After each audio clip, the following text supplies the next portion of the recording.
My dear student, আমি আজকে বিগো নোটেশনের 2 নম্বর example নিয়ে কথা বলবো। সো এখানে আমরা হচ্ছে কোয়াড্রেটিক যে কমপ্লেক্সিটি অর্ডার অফ লেন্স এটা নিয়ে কথা বলবো। তো একটা ফাংশন দেওয়া আছে এফ অফ এন, একটা অ্যালগরিদমের রানিং টাইম যে সেটা হচ্ছে এফ অফ এন, সেই এফ অফ এন এর value 2n² plus 3n plus 7। ওকে, এখন কম্পারিজন ফাংশনে যখন আমরা জি অফ এন এর ভ্যালুটা ধরবো তখন দেখবো যে এই ইকুয়েশনে এন এর সর্বোচ্চ পাওয়ার কত হচ্ছে n²। তো এই জন্য আমরা জি অফ এন সবসময় কি ধরবো, n² ধরবো। এখন আমাদের কি করতে হবে, সি এবং এন নট এর ভ্যালুটা বের করতে হবে। তো এফ এফ এন ফাংশন দেওয়া আছে এবং আমাদের সি এবং এন এর ভ্যালু চুজ করতে হবে। তাহলে দেখি কিভাবে এই কাজটা করবো আমরা। যে আমাদের প্রথম যে বিগ নোটেশনের ইকুয়েশন সেটা হচ্ছে F of N is less than or equal to C into হচ্ছে জি অফ এন, এটা হচ্ছে ফর্মুলা, তাই না? এবং সি এবং এন নট এর ভ্যালু একটা কি হবে, পজিটিভ ভ্যালু হবে। এবং এটা অলওয়েজ কি হবে, যে এই এন এর ভ্যালুটা greater than or equal two N not হবে। তো আমরা সি এর ভ্যালু এবং এন নট এর ভ্যালুটা বের করতে হবে। তো এফ অফ এন যেটা আছে সেটার ভ্যালু হচ্ছে কি, twice n² plus 3n plus 7 is less than or equal to C into আমরা জি অফ এন কি ধরেছি, n² ধরেছি, রাইট? এখন এই ইকুয়েশনে দেখেন আমরা সি এর ভ্যালু কত ধরবো। একটা টেকনিক হচ্ছে, দেখেন আমাদের লেফট সাইডে কি আছে, যে 2n² এর সহগ হিসেবে কত আছে, 2 আছে। তাহলে n² এর কোএফিসিয়েন্ট হচ্ছে 2 এবং তার সাথে কিছু ভ্যালু 3n প্লাস 7 যোগ করা আছে। তাহলে এই ভ্যালু আমাদের লেফট হ্যান্ড সাইড অবশ্যই কি হবে, সমান বা ছোট হবে রাইট সাইড থেকে।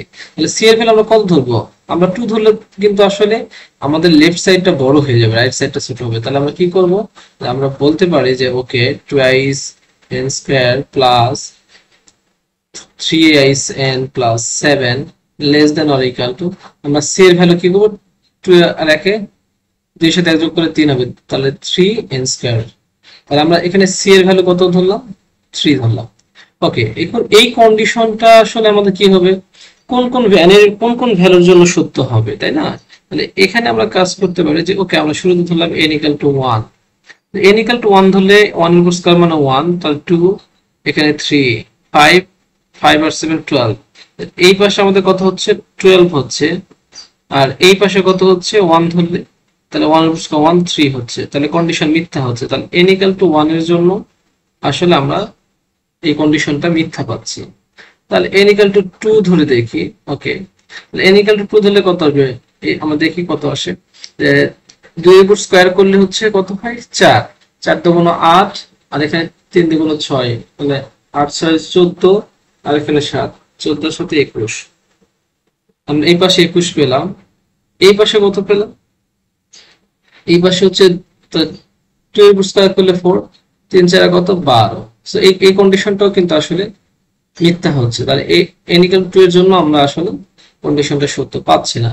ওকে, আমরা এরপরে n ইকুয়াল টু 3 ধরবো। ওকে, n ইকুয়াল টু যদি 3 ধরি তাহলে আমাদের দেখেন 3 3 9, 3 এর উপর স্কয়ার করলে 9, 9 দুগুণ 18, আর এখানে 3 ইনটু 3, 3 4 3 9, 18 9 27, 27 আর 7 যোগ করলে হচ্ছে 34।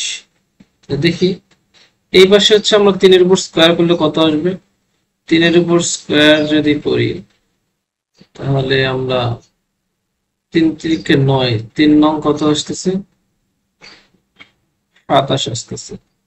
9 9 দুগুণ 18, 3 3 9, 27। তাহলে এটার জন্য আসলে সত্য আসতেছে না, তাই না? তারপরে আমরা একটা কাজ করি, সেটা হচ্ছে n ইকুয়াল টু আমরা হচ্ছে 4 ধরি। n ইকুয়াল টু যদি 4 ধরি তাহলে এখানে কত আসে, 4 এর উপর স্কয়ার করলে কত আসবে, 4 এর উপর যদি স্কয়ার করি আমরা তাহলে 4 4 4 16, 16 দুগুণ তাহলে 32, আর 3 4 12, 12 7, তাহলে 32 12 44, 44 আর 7 হচ্ছে কত,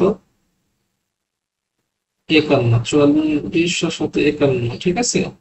এই পাশে কত আসতেছে, 4 এর উপর যদি স্কয়ার করি তাহলে কত আসে, 4 4 16, 3 16 48, এটার জন্য মিথ্যা আসতেছে। ওকে, n ইকুয়াল টু আমরা 5 ধরি। 5 যদি ধরি তাহলে 5 5 25, 50, 3 5 15, 50 আর 3 5 15, তাহলে 65, 65 আর 7 72। তাহলে এই পাশে আমাদের হচ্ছে 72, আর এই পাশে কত আসে? এই পাশে হচ্ছে 5 5 25, 25, 3 25 আর 75। ওকে, তাহলে n ইকুয়াল টু 5 এর জন্য কন্ডিশনটা সত্য। এরপর আমরা 6 ধরে দেখি। 6, তো 6 ধরলে কি হবে? 6 6 36, 36 দুগুণ তাহলে 72, 3 6 18, 18 যোগ হচ্ছে 7, তাহলে 18 72, তাহলে 90, 90 97, আমাদের লেফট সাইড হচ্ছে 97। আর এখানে 6 6 36, 36 ইন্টু 3, 3 6 18 8, 5 থেকে 1, 3 থেকে 9, 10, 108 আসতেছে। সো n ইকুয়াল টু 6 এর জন্য সত্য।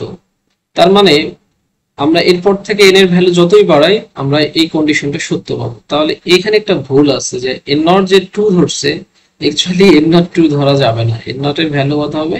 n নট এর ভ্যালু হবে এই যে 5, কারণ n নট হচ্ছে 5, তাহলে অবশ্যই কি হবে?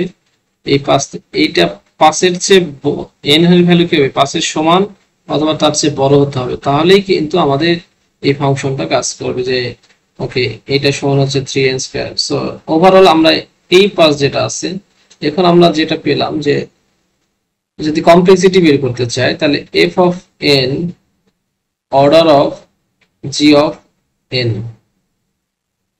তাই না? তো আমরা order of g of n সমান কত? n square. তাহলে আমাদের f অফ n কি হবে?